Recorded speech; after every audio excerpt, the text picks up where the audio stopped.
The gold is up for grabs. Yunus Basar of Turkey, Malkhas AMOYAN of Armenia.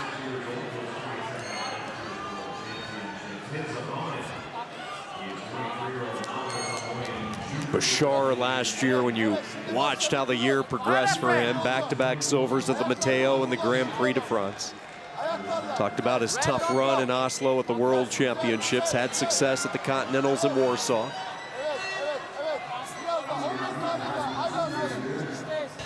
Tactically one of the best in the sport. Keeps an even keel on the mat as well. Just a real positive demeanor when he represents Turkey.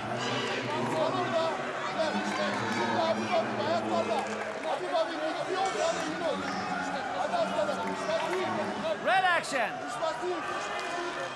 And AMOYAN up from 72 kilos to prepare for his Paris Olympic run. The world champion last year at 72 kilos. We talked about Sinan Suleymanov and Roman Vlasov wrestling in the 77 kilo finals, but AMOYAN has his sights on winning gold in Paris, and he thought that this was the right time to do it. Give himself 2.5 years or so, moving up from 72 to 77 to really fill into the weight. Should be plenty of time for him. Seamless transition up to this point. Yeah, it certainly looks that way. Although he is going to go underneath, so the early point goes to Basar, and he gets a chance exactly halfway in this first period to show what he can do with his top offense.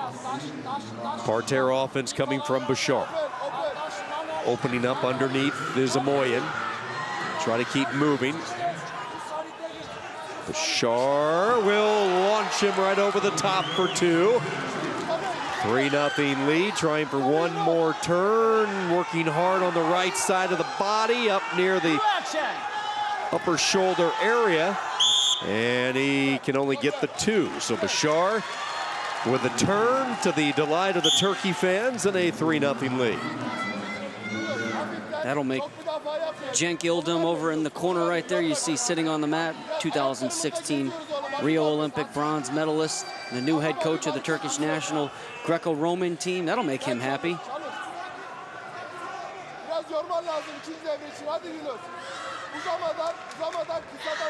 One of those changes that Sharif Eroglu, president of the Turkish Wrestling Federation, made when he arrived in 2022, appointed new federation president, as we mentioned, with making Yasmin Adar the vice president, women's wrestling. Pretty good moves by the federation. I'd say so. Looking back to their success they had here, winning the senior women's wrestling European title.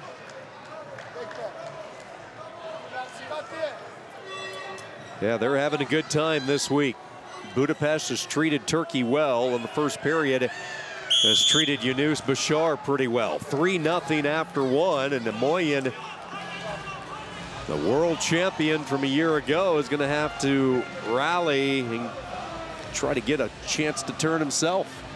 But not only did they win the women's wrestling at the European Championships on the senior level, they also did so a few weeks back in Plovdiv, Bulgaria at the U23 Women's Wrestling European Championships, picking up 143 points, which was 23 points ahead of second place Hungary. So they're getting it done not only on the senior level, but the age groups as well.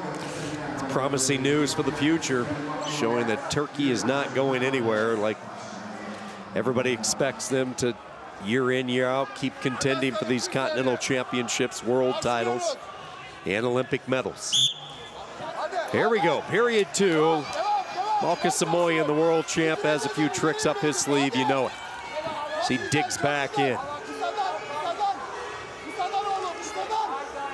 Basar trying to match his intensity.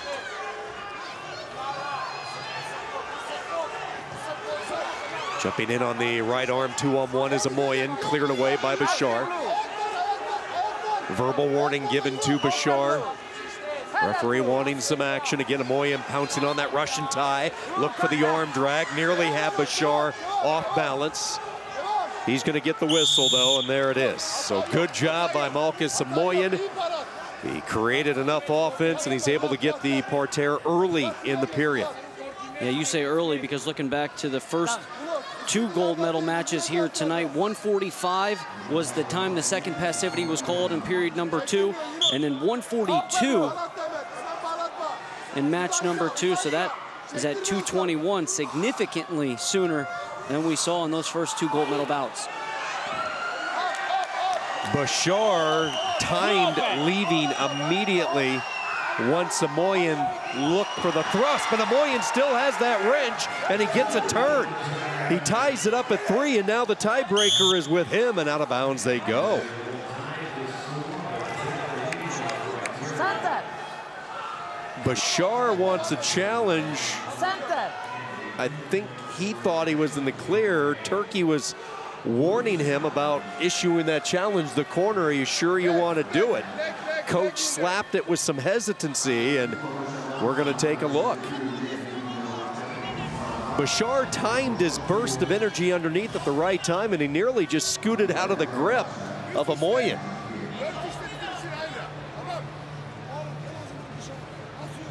And I think that's just active wrestling. That was both wrestlers staying after it. Wasn't intentional by Malkhas AMOYAN.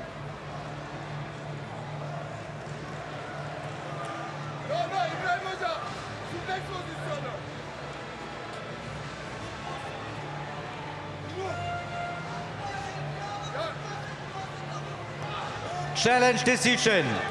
This is correct action by red.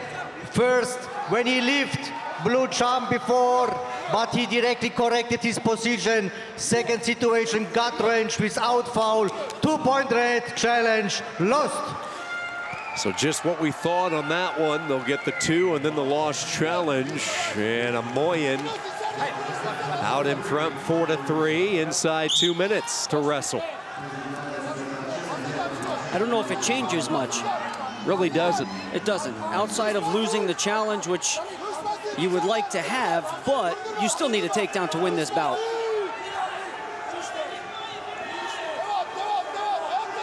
Or a point, excuse me. Step out or push out would give Yunus Basar the criteria advantage. AMOYAN's going to reposition himself, take some ground, get back into the center.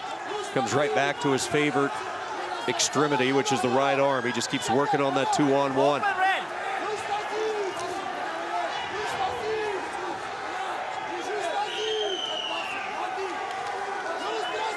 Chest to chest, the 2 wrestlers go at it.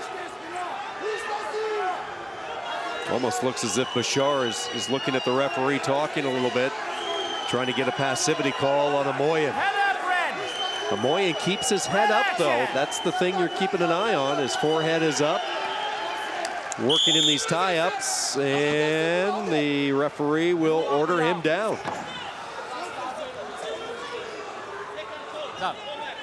No points, since this is the second time he's went underneath, but it does give Basar a chance to get some offense, and he was able to turn AMOYAN the first time from parterre.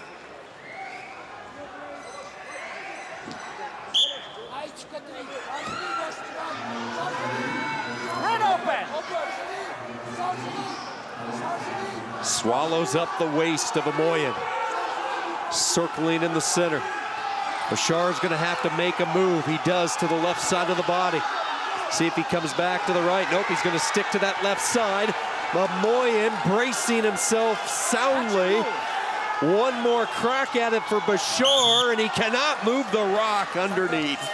AMOYAN holds serve, and an exhausted Basar looks to regroup in these final 21 seconds. Both guys fought so hard, so determined on both ends. But credit goes to Malkhas AMOYAN for keeping those hips down, staying as wide as he can, then stopping the turn for Yunus Basar. Red action.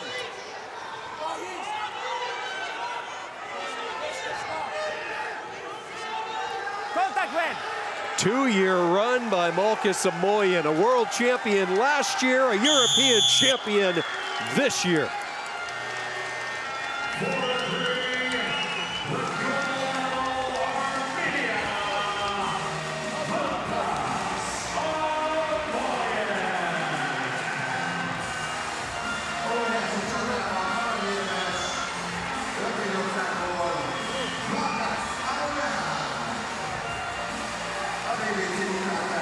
He just finds a way to win the tight matches, doesn't he? He does, and when you think about Armenian greats, you think of Arsen Jolfalakian, you think of Artur Alexanian, and I'll tell you what, Malkhas AMOYAN is one of those guys who will have a seat at that Armenian great table when it's all said and done.